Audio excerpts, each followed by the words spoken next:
Good evening, and welcome to the debut of the Musician Studio. It's a new online program of the Maryland Symphony Orchestra, part of our education and outreach program that we're kicking off tonight. And we're very pleased that you've joined us. And we will be starting our series tonight with a very special guest from the ranks of the Maryland Symphony Orchestra. He's the principal horn for over 20 years with the Maryland Symphony Orchestra. And I'd like to welcome him. He's coming to us from balmy Orlando, Florida. That's why I'm in a sweater and he's in short sleeves. But I'd like to introduce you to Maryland Symphony Orchestra principal horn, Joe Lovinsky. Joe, are you there? Yes, I can hear you. You hear me good, Jonathan? I am. You're down there near Mission Control. So how's the weather today in Florida? Today the highs were in the low 80s. That's terrible. We had 60-degree weather yesterday, but I think we barely made it into the 40s today. So, wow. But we'll be seeing you here soon, I think, right? Yes, that's right. Well, bundle up. Joe will be here for home for the holidays. So, Joe's gonna talk for a little bit tonight. We might even manage to convince him to play something for us over the interwebs, as we say, and then I'll join you and we'll take some questions and do a little Q&A at the end. All right, Joe, welcome. Hey, good to be here. So today I was told that we should give a little talk about my musical journey. And I'm going to try and squeeze as much of it into 30 minutes as I possibly can and just hit like the main points. I was having a bit of a hard time trying to figure out what I should say and what I should leave out. And then I said, you know what, I was going to have a friend write a script for me. And I just said, forget all that. I'm just going to talk and just run through the story from the beginning and just go chronological. Like many musicians, I have what I think might be a pretty interesting story. Musicians tend to have very colorful lives. We go through a lot of things, and the general public, I think this is a wonderful opportunity to get to just kind of get an inside view of kind of what one musician went through to get to this point, to be here playing in the Maryland Symphony Orchestra. I started off in Miami, Florida. I grew up in a very typical traditional Haitian family, and I brought my props with me. That's my dad. That's my mom. And these are my siblings.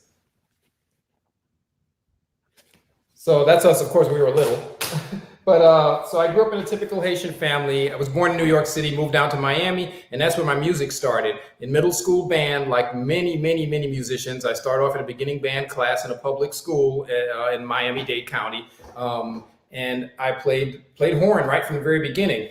That is a question I always get asked, is why would you pick horn out of all the instruments? And I think that's a story worth repeating. I went into beginning band class wanting to play the trumpet.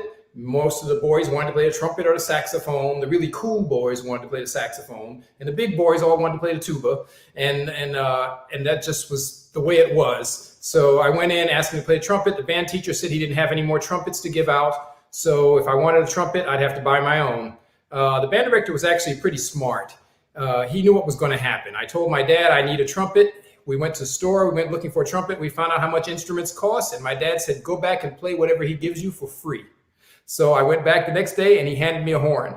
And he needed horn players because all of his good horn players were seniors and they were about to graduate. He needed to start off some new ones. Very smart man. So he got me and a few of my friends, one particular best friend all through high school, Vincent. We got us started off on horn. And he handed us a couple of albums. For those of you who remember what an album is, it's like a disc that you put music on. Well, he handed us a couple of albums to listen to so we could hear what the horn's supposed to sound like. And we had a beginning band book with the fingerings, and basically he told us, go at it. So Mr. Cox was his name. Mr. Cox handed us that information. The two albums he gave me were, one was Dennis Brain playing the Mozart horn concertos, the 4 Mozart horn concertos. And the other one was Barry Tuckwell. Yes, our former conductor, Barry Tuckwell, playing Strauss horn concerto number 1 and 2. So I listened to those albums religiously. They just became my life. I listened to them over and over and over again and tried to imitate the sound. And that's basically how I learned how to play the horn. Vincent and I, we worked really close together, and we both were sharing these albums and practicing, and we got pretty good at it. Went on to high school, continued playing at Northwestern High School in Miami in Liberty City area, and kept getting a lot of accolades, and things were going real well for me musically. But I practiced like a fiend. I really, really loved it. As soon as I started playing the horn, I loved the sound of it, and I just practiced more than probably any teenager should. But that wasn't really the reason why I excelled so far. That was part of the reason. The big part of it, and I promise you, the Maryland Symphony, no one in the Maryland Symphony told me to say this, no one paid me to say this. The reason that I think I got so far is because I had a lot of people helping me. A lot of people came to assist me that I don't know. I think it's God, but you put it to whatever you want, to the universe, to nature. Somehow these people came in my path. One was the South Florida Youth Symphony. The music conductor, Peter Fuchs, and his assistant conductor, Margie Hahn, they just allowed me to play in their youth symphony. After I did an audition for them, he used to come by and pick me up, the conductor, every Sunday for rehearsals. And he'd come into my really, really tough neighborhood and pick me up and take me to rehearsals and drive me back, because my dad was always working many, many shifts of his job. And so I just didn't have anyone take me, and he would take me. I didn't know at the time that it actually cost money to be in the youth symphony. It was only a few $100s, but it was money, and you had to pay to be in it. And they never asked me for any money. And I'm pretty sure it's because once he drove over to my house and looked, and he's probably just assumed that, yeah, they don't have any money. And he would have assumed correctly. So he took care of everything. The youth symphony, the donors took care of everything for me. And that was a big part of what made me advance, because playing in the youth symphony, I got to play in an orchestra. In high school, band was wonderful, and I learned how to play a lot. I learned a lot of technique, but I didn't learn how to play in an orchestra, which is what you need to get accepted into these fancy music schools and big universities. So because I had that experience playing in an orchestra, I learned something called transposition and some other things that we do on horn that you don't learn in band. So I learned all those things in the youth symphony, and those donors who gave money, who made it possible for me to be in there, made this whole thing happen for me. So with that experience, I went on to college. I went to Curtis Institute of Music and the Juilliard School. But a very little known fact about me is before I went to college, before I went to Curtis, I did spend 1 year in Maryland. So that was my big Maryland connection that a lot of people don't know. I actually went to Peabody Conservatory in Baltimore. I went there for 1 year, and the horn teacher at the time was a brand new horn teacher. He was a young guy, straight out of school himself. And he just told me, look, you have a lot of talent, you have a lot of this, that, and the other, and I think you really would do well at someplace like Curtis or Juilliard. And I think I still to this day applaud him for giving me that advice and that wisdom. And then I went on, auditioned for those places and went. But I did spend 1 year there.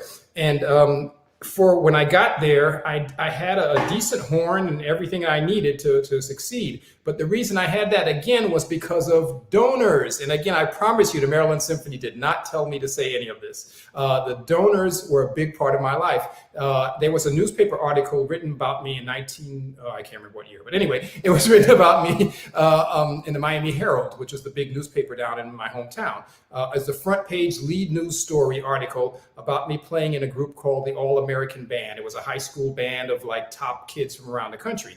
And I went up there and took the audition and ended up being the first chair horn player in it. And they did a big story about it, that I came from this Northwestern high school in a really tough neighborhood. And I ended up being in the first chair at this McDonald's All-American Band, playing in Carnegie Hall.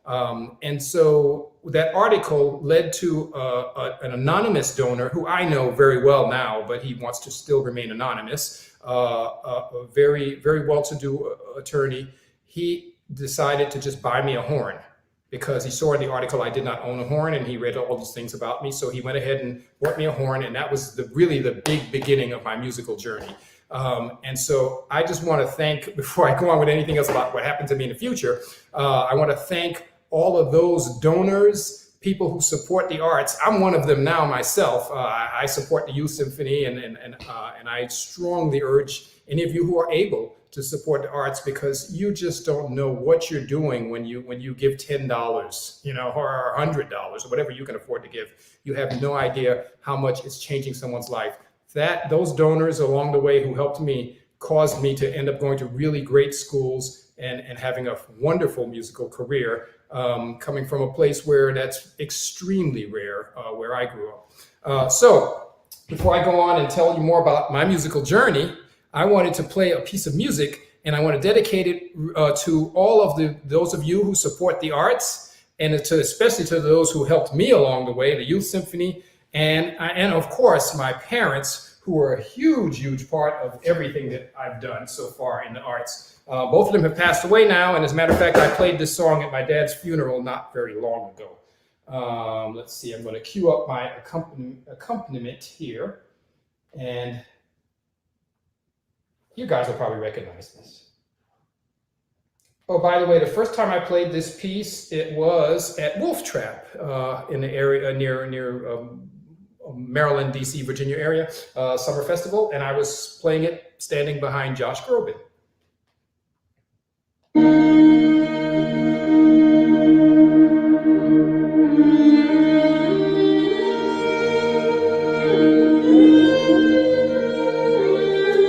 Don't worry, it's not very long.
through that one okay. So now let me push through and get through the rest of the story. So the rest of the story is I went on from high school to college, as I said. I went to Curtis Institute of Music, went to Juilliard School, learned a whole bunch of fancy things, and got better and better and better and better, and kept working really hard. I had a lot of struggles during college, like many musicians. I had a lot of struggles and counted on again donors, just the help of strangers practically. Sometimes I was literally homeless for a while when I was at Juilliard.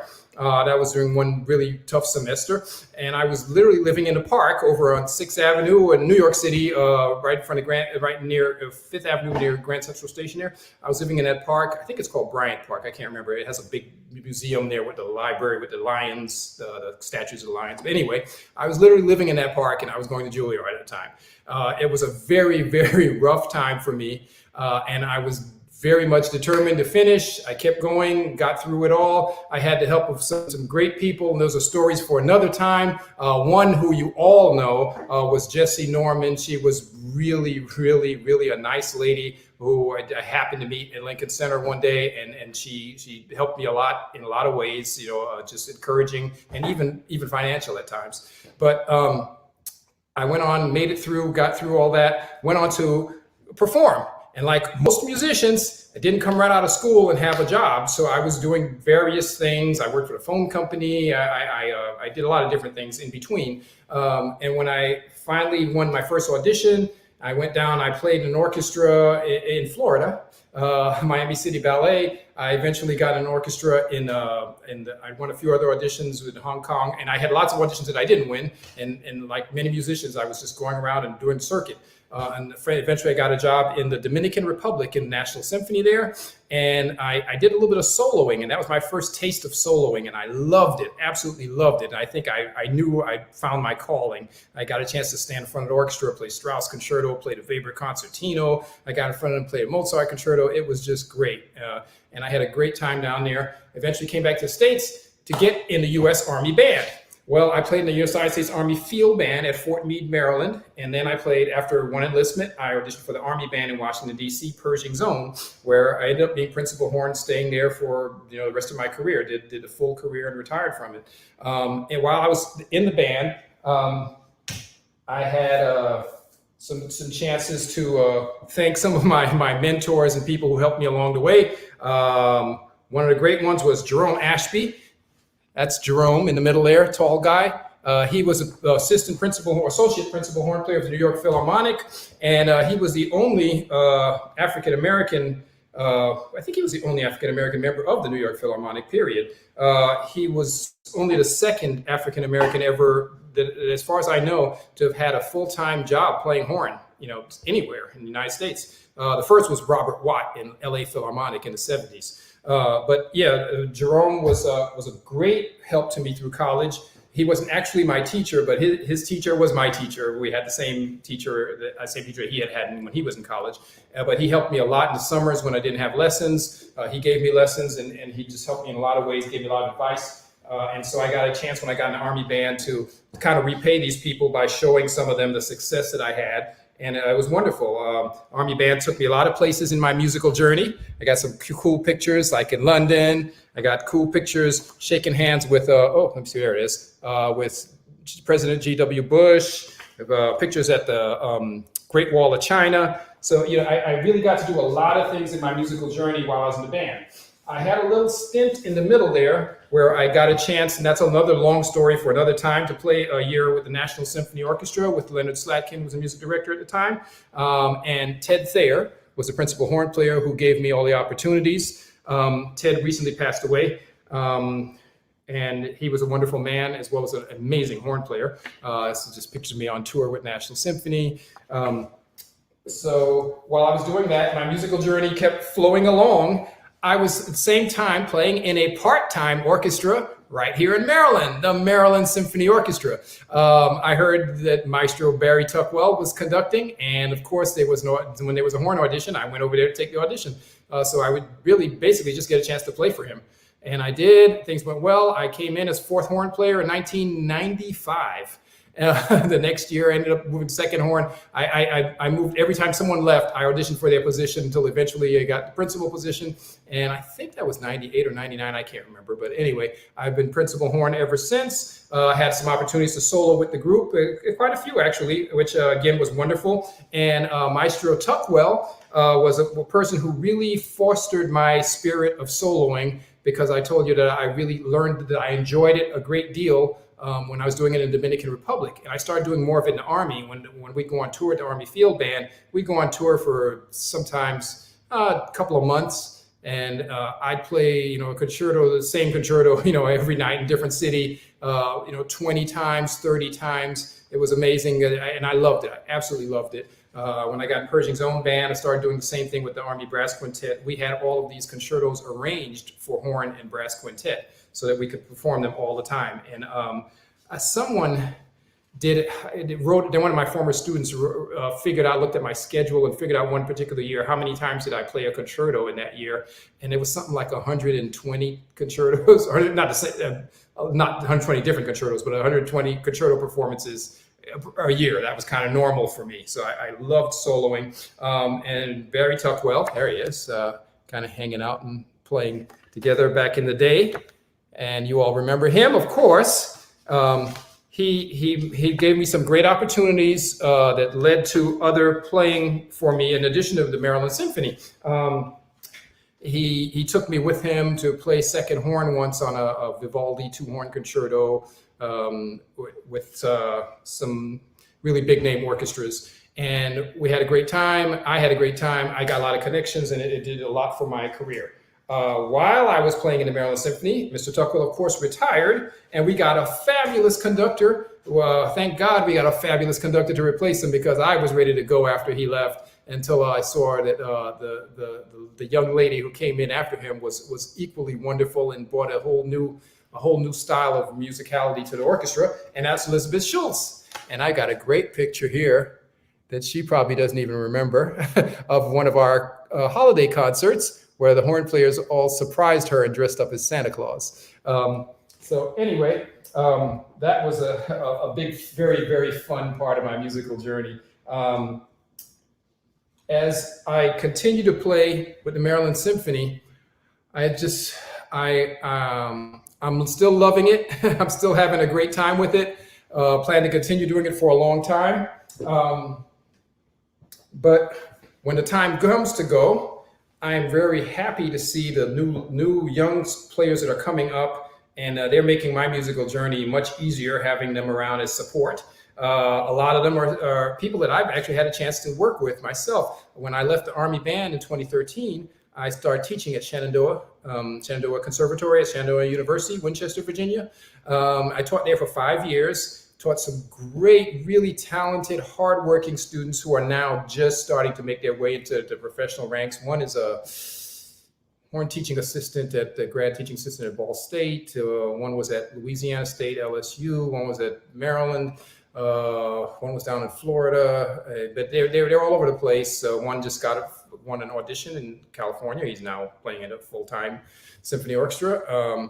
And one's playing in the Navy, one audition there. So they're just doing great things, and I'm so proud of them, because they are my kids. I love them to death, and that's a big part of my musical journey, and a part of the musical journey of most musicians. Most musicians that I know of have taught at some point. Most have taught their entire career, but some at least at some point, like myself.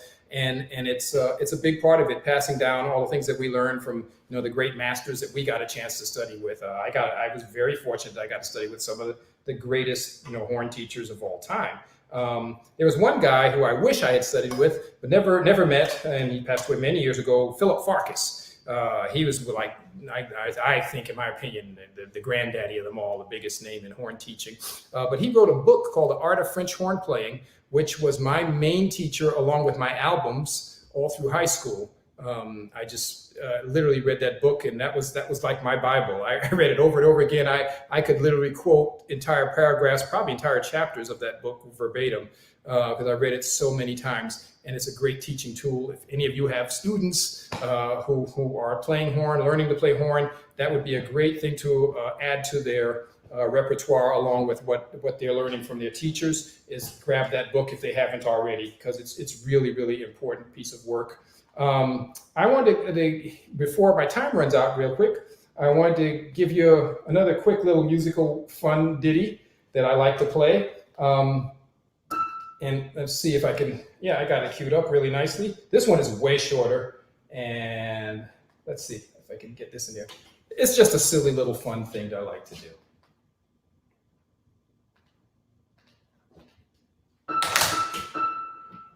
Oh, sorry about that. All right, here we go.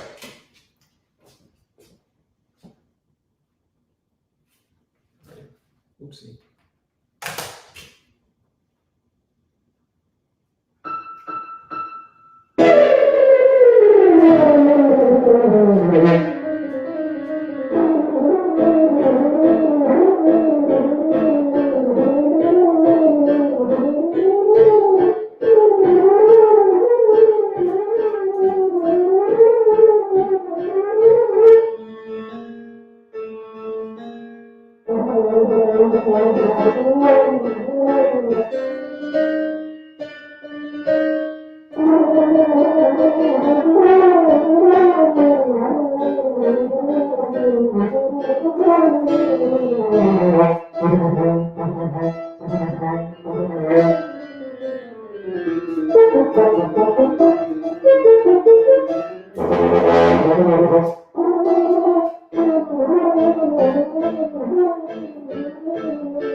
All right, so that's just a fun little thing I like to play, like I said. But before I go and we go to the question answer period, I am going to leave you with my favorite piece of horn solo music of all time, the end of the last movement of Richard Strauss Horn Concerto Number 1.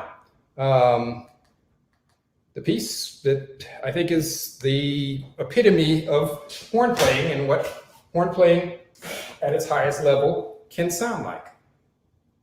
I'll try and do it justice.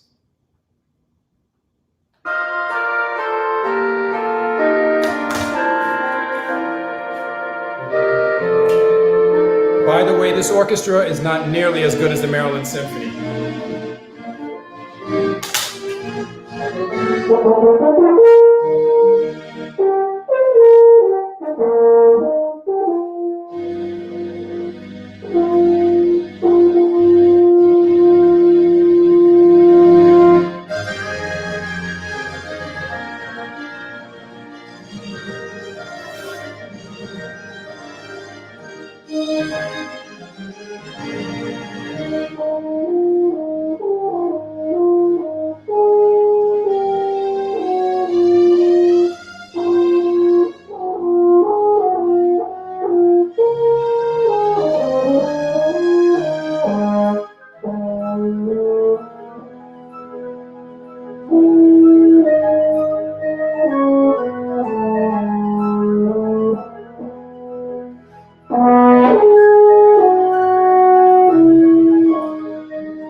All righty.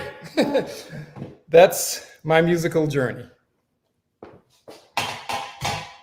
Wow, bravo, Joe. Thank Thank you you, for sharing that Jonathan. with us. All the way from Orlando, Florida, long distance. Thank you. And of course, you know that that's also one of my favorite pieces. Yes. Love the Strauss. So many fascinating things, and what an inspiring story, an amazing story, really, that you shared with us.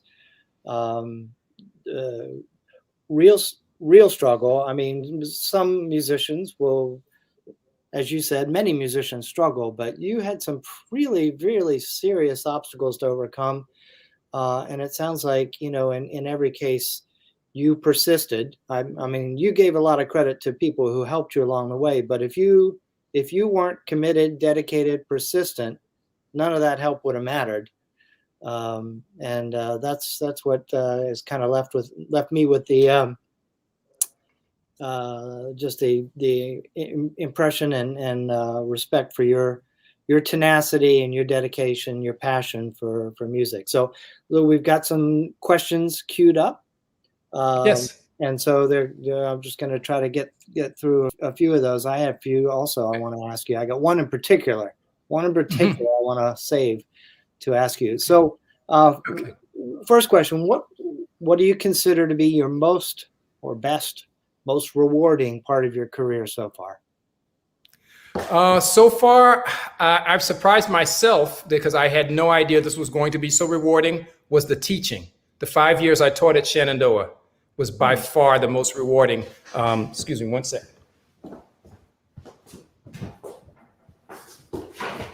I always have my props. Some of my students, I was at one of my students invited me to his wedding. It's another one of my students. Hey. My students, yes, this is Right. this is what it's all about. Perfect. Watching them grow. Sure. That's been the most rewarding thing to me. Oh, that's terrific. Another question, similar question, but what is your favorite performance experience so far? And I guess that could be an individual concert or a group of concerts. Yeah, there are so many, and I'm sure you understand. For those of you who don't know, Jonathan was an amazing horn player himself. He was principal horn player at Maryland Symphony long before I was, and he's played in Honolulu and a whole bunch of other places. So he understands all of this. So Jonathan, there's so many instances I could name that were wonderful to me. I remember one particular one where I was sitting in National Symphony and I was playing assistant for Ted Thayer. And then there was encore, was a Candide overture, Bernstein, and we just finished playing Copland Third Symphony. We were on tour, and I think it was Davies Symphony Hall in San Francisco. I'm not sure, but we were somewhere really impressive. And he was, it was a big concert, and he was like, "Hey, I'm tired. You played encore."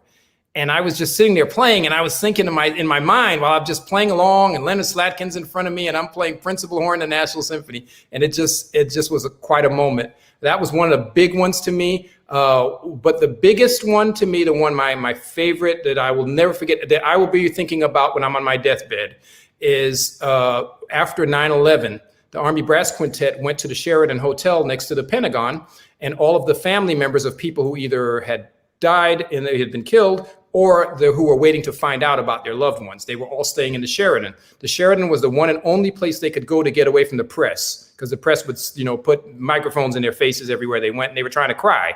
So they got to the Sheraton, they could be themselves, and they asked us to come and be the music for the church service that Sunday right after 9/11. And that was the most moving most memorable concert I've ever done in my life, performance I've ever done.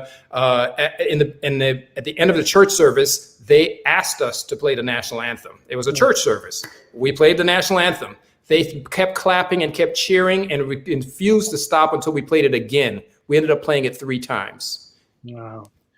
Wow, that's amazing. And before we go any farther, let me just, because you had a full career for the Army, thank you for your service to our country. Thank you, John. Thank you. And I know you entertained so many, and were such a great musical ambassador for our country and to our country. So thank you for that.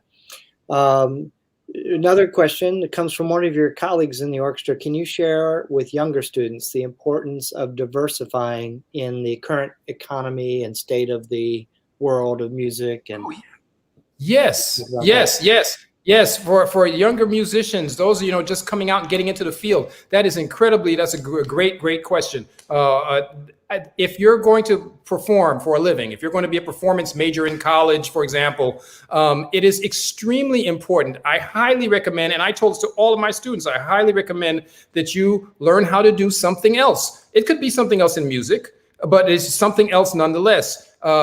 You will probably, like I did, come out of college, even if you are a fabulous player, you could be the greatest violinist in your university, but you will probably come out of college and not be making the kind of money that you would need to live comfortably. So you're going to need to learn how to do other things. I made the mistake of not having the right skills when I came out, so I ended up doing a lot of things that I really didn't want to do. But I used to always, everyone in Juilliard used to always joke about this. I had a saying: if it's not illegal or immoral, I'll do it for money. Joe will do it for money. But, I mean, I help people move. I just did anything. So, but I highly recommend, seriously, that you get some other skills. There now with the internet and with your laptop, with your phone, even there are so many ways to make money and to subsidize your musical outlets. So I do recommend that. If your teachers are telling you to do that, please listen to them. If there's some other courses you can take in school that will give you some other certifications, maybe in something else or in something in music. But I highly recommend that. Thank you for that question. Sure. And beyond that, more specifically to the very youngest, starting out, what are the really just at the very beginning? A student at the very beginning, I say have fun. Don't let it be a job. Let it be fun. Go practice your exercises, practice your etudes, make a game out of them. I used to do that myself with myself. It's like, okay, I learned all these 12 scales. Now I'm going to see, can I play 6 of them in a row and not miss one note? And I would play that game until I could do it. And when I was able to do it consistently, I said, let me see if I could do 10 of them in a row till I could do all 12 of them. Now let's see if I can do them with a metronome on, going faster. But play games with yourself. Have fun with it. Don't let it be a chore. Enjoy it. Remember why you started playing in the first place, because it was fun. That's great. Another question. You, I'm sure, have already heard this question many times in your career. Why is the horn one of the hardest instruments to play? That's a real technical question, but I will try and break it down as simple as possible. If you are playing I'll give you an example. If you're playing a trumpet and you're playing a horn, in the musical language, there's a note in the treble clef staff, a note that you see on the music page, and you're trying to play that note. And let's say the note is a C. That's the note you're trying to play.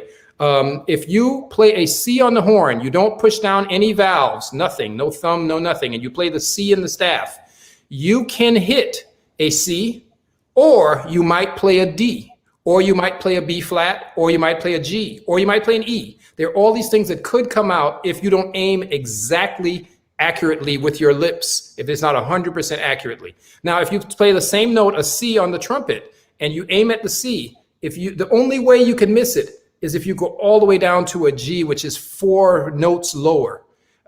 So you'd have to miss it by a lot to hit the wrong note. So on the horn, it's like Barry Tuckwell used to say, it was like running on a tightrope with no net under you. It's kind of like that. Any note that you're aiming at on the horn, it is very, very easy to hit a note right above it or right below it. So you have to aim 100% accurately. That's one of the reasons why we tend to play slow, lyrical, beautiful music more than fast, technical stuff. Yeah. I'm glad you brought up Tuckwell because that's what I wanted to ask about, because I think we both have, well, we have a number of experiences in common, but one we have in common is taking an audition for Barry Tuckwell, who was, at the time we were auditioning, arguably the foremost player, performer of the instrument in the world.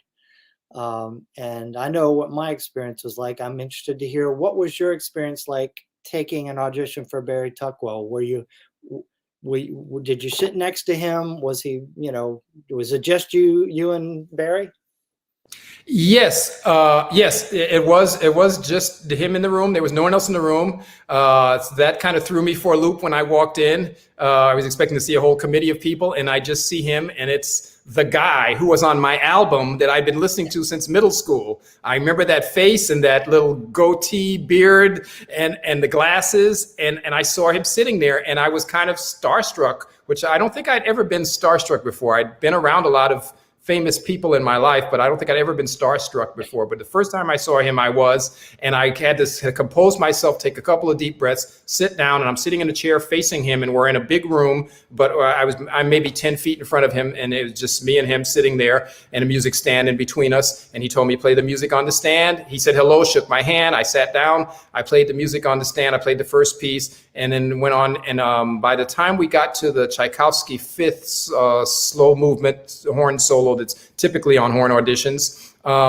I was feeling comfortable. Things were going well. He didn't tell me to leave yet, so I figured, okay, he's liking what he's hearing. So then I got a little bit more bold, and I took the music stand and I put it behind me, and I just started playing it. And he was just smiling and shaking his head up and down as I was playing. And the next thing he told me to play, I don't remember what it was, but I did the same thing. I just left the stand behind me and I played it. And I was just looking him straight in the eye and playing it, and had nothing between us. And after that, he said, "That's fine. I don't need to hear anymore." But that's how the audition went. And then I came back and auditioned for him 3 more times in 3 years. Terrific. Yeah, that's great. Oh, wonderful to hear about it. Tell me, I know you're in Orlando, which is where you've relocated since your retirement from the military, and since you lived in the DC area, full time. And so you come in and out of our area. What in Florida? What other activities, or anywhere? Tell us about the other activities that you have going on these days. Okay, well, I have to mention the elephant in the room is, COVID was here for the last couple of years, and it kind of stopped everything. And that's one of the reasons why we're online. We're not somewhere live with each other. So the COVID kind of stopped everything. It's just starting to get going when I moved down here. As my music was starting to get going for me here. I was playing in an orchestra in Ocala, playing in an orchestra in Gainesville, playing in an orchestra at Cocoa Beach. So it was starting to really get going a lot. And then when COVID hit, it gave me an opportunity, like a lot of people in a lot of jobs, a lot of professions, to really reevaluate, what am I doing? What do I want to do with the next 5, 10 years, whatever? What do I want to do? And I thought about it, and I said, there were some things I didn't want to do. I didn't want to be running around just playing everywhere. And so one by one, I just kind of resigned from all of the orchestras, except for the few that I really, really have some kind of strong connection to, emotionally, or that, I especially, enjoy. I mean, I enjoy all of them, but I really, some, like Maryland Symphony, I stayed with, and I stayed with the Washington Ballet Orchestra, which is a few times a year in the Kennedy Center. I'm principal horn there. And I've recently started playing with the Venice Symphony Orchestra down here, which is another great group that with a fabulous conductor, and it very reminds me a lot of the Maryland Symphony, actually. But so that's all I'm doing as far as the music. I'm still doing solos. I just premiered a concerto with the Space Coast Symphony that's over near Cape Canaveral. Just premiered a new concerto called Concerto Dystonia. And it's about the focal dystonia issue that a lot of musicians have had, and a lot of really great players have had to end their careers because of. The guy who wrote it, his name is Thomas Joseph.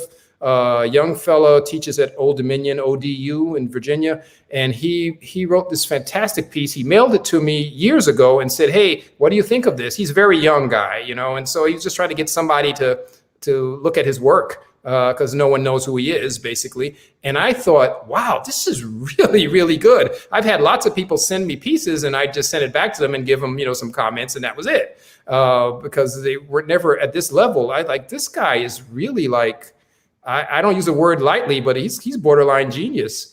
So I told the guy, I love this piece. If I get a chance, I'm going to get an orchestra to play this for you. I showed it to this conductor. He wanted to do it immediately. He thought it was a great piece too. So, but anyway, I'm still doing solo stuff. I'm still doing that kind of thing. Still going to universities. Actually, that's all online now, and doing master classes for horns, seminars, that kind of thing. Yeah, terrific. Another question's come in. Do you play any other instruments in addition to the horn? Good question. No, I do not. Horn is it for me, and that's enough. The horn players tend to be single instrument folks. Most other instruments, not most, but some other instruments, people tend to play another. Particularly if you play in shows and you play like musicals or jazz, and you play a saxophone, tend to also play either a bassoon or a flute or clarinet or something else.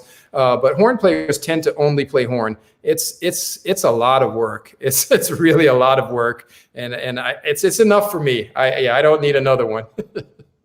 Yeah, I have to agree. That's the answer I give as well. It's a specialty. It's I have my hands full with that. It's plenty for anybody. All right. We're probably going to wrap up here in a few minutes, but Okay. what can you tell me what you're looking forward to on the Home for the Holidays concert? Anything? Well, oh, that's always a big surprise. So that's going to stay a surprise. It's always a surprise, just like the Santa costumes were a surprise. That's always a surprise. But I'm looking forward to the rest of the entire season. There's a great lineup of music. Please, please, please go out and bring your families, bring your kids to some of these concerts. Home for the Holidays would be a great one to go to. But there's so many more concerts coming up. I'm looking forward to the Mahler Fourth Symphony. There's just so much. There's so much that Elizabeth has planned for us, and I'm really looking forward to it. And her interpretations and her takes on the pieces tend to be quite unique and quite exciting. So if you haven't seen a live concert, or you haven't been to one in 2 years, consider going to a Maryland Symphony concert. Terrific. Yeah, the Mahler Fourth Symphony was, of course, the piece that we had just begun rehearsing when we had to cancel the remainder of our season in 2020. So I remember being there at the first rehearsal. You sounded terrific. It's a great part for the French horns, and particularly for the first horn. So disappointing not to be able to complete that. So that's why we've kept it on the schedule. We will do it this year. Yes. So here's one more question that's come in. This comes from a colleague of yours in the orchestra who's going to ask a specific technique question. They're remembering that you circular breathed, or you demonstrated circular breathing at a concert some years ago, and wondering if you attribute, maybe you want to talk about what that is, but also do you attribute your ability to be able to do that to your dedication to physical fitness? Okay. Yeah. Good questions. All good questions. So circular breathing is it's kind of a little trick thing that I picked up along the way. You're basically breathing out through your mouth, and it's very useful if you're playing a wind instrument. You're breathing out through your mouth while you breathe in through your nose at the same time. So what you do, actually, let me grab my horn right here. So you're playing a note, and you can hold it indefinitely. It looks like this. I'm going to fill my cheeks up with air and then blow that air out through my mouth while I inhale.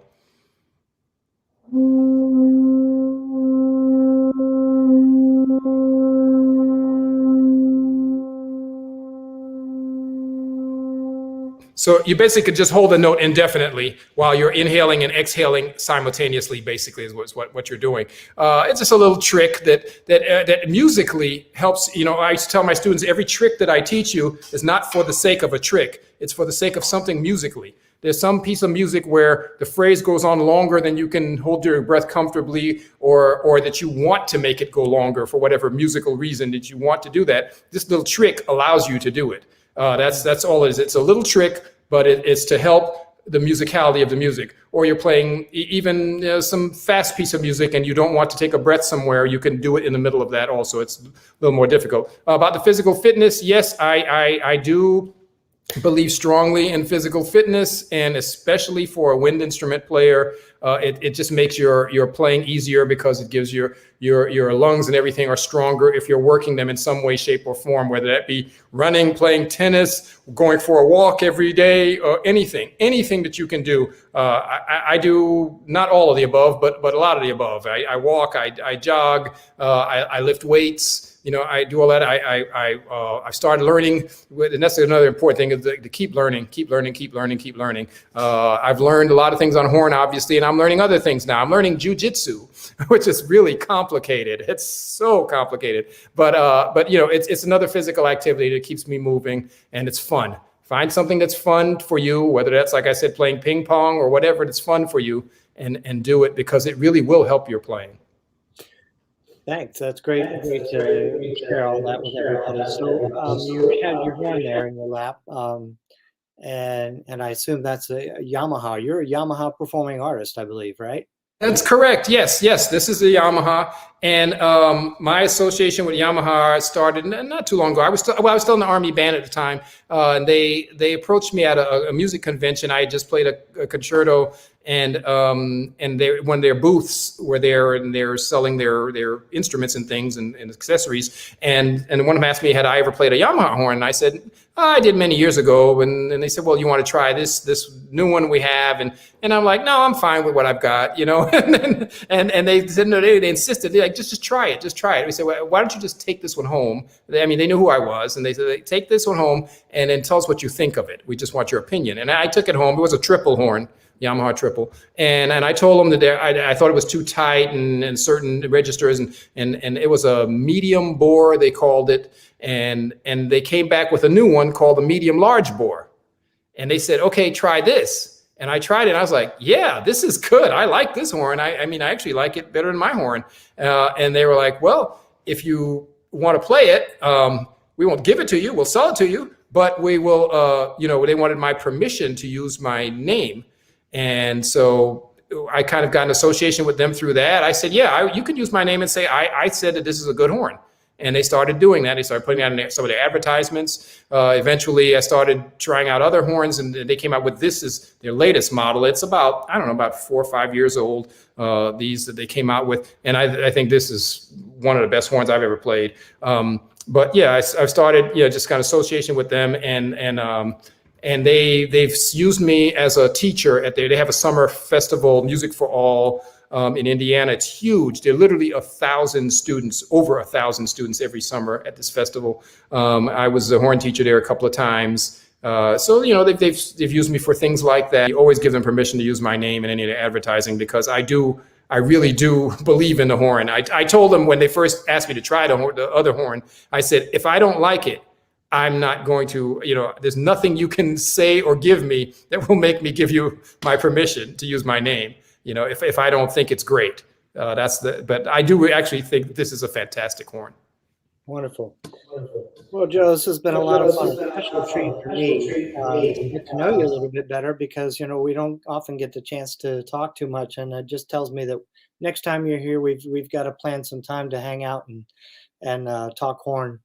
Maybe you'll even get me to get mine out and play a little bit. All right. Yeah.